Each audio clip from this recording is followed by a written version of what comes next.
अस्सलाम वालेकुम, क्या हाल चाल हैं आप लोगों की। उम्मीद है आप लोग ठीक ठाक होंगे। ये मेरे प्यारे प्यारे विंका के फ्लावर आप लोग देखते हो, माशाल्लाह ये खिल रहे हैं, अरूज पे हैं।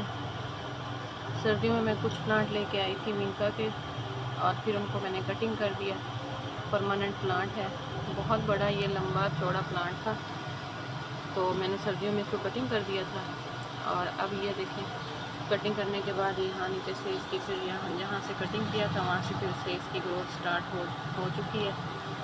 और ये देखें माशाल्लाह इसके फ्लावर देखें। अभी मैं बाहर आई थी, धूप होती है बाहर, तो आया नहीं था, दोपहर का टाइम था, लेकिन वीडियो बनाने के लिए स्पेशली इसलिए बाहर आई हूँ कि इनका परमानेंट फूल है, जिसकी वजह से इसको आप एक पौधे से और पौधे भी बना सकते हो। यहाँ पे नीचे मुझे विंका के सीड्स गिरे हुए नज़र आ रहे हैं, ये देखें,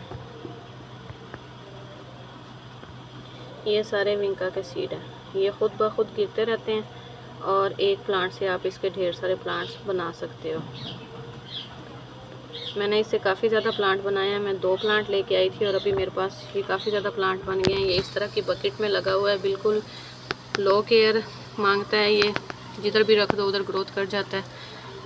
आप इसको फर्टिलाइज़र कोई दें ना दें, इसके ऊपर परमानेंट इस तरह फूल खिलते रहते हैं और छोटे छोटे इसके ऊपर फलियां बनती हैं और वो गिरती रहती हैं, उसके बीज इधर उधर गिरते रहते हैं और फूल खिलते रहते हैं। हाइब्रिड वाले भी होते हैं, उसमें मुख्तलिफ़ कलर होते हैं। मेरे पास एक ये वाला पर्पल कलर है, जिसके सेंटर में पर्पल और येलो है, और साइड इसकी ऐसे लाइट पर्पल है, और एक मेरे पास शॉकिंग पिंक वाला है। लेकिन दोनों ये देसी हैं, हाइब्रिड नहीं है।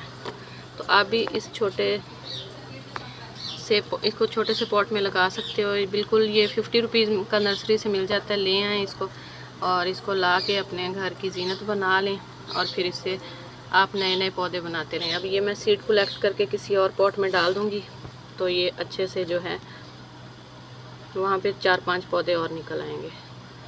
तो ये मेरी छोटी सी वीडियो इस प्यारे से फ्लावरिंग वाले प्लांट पर थी। अगर पसंद आई है तो लाइक शेयर कर दें, चैनल पर नए हैं तो सब्सक्राइब कर लें। मिलती हूँ नेक्स्ट वीडियो में। अल्लाह हाफिज़।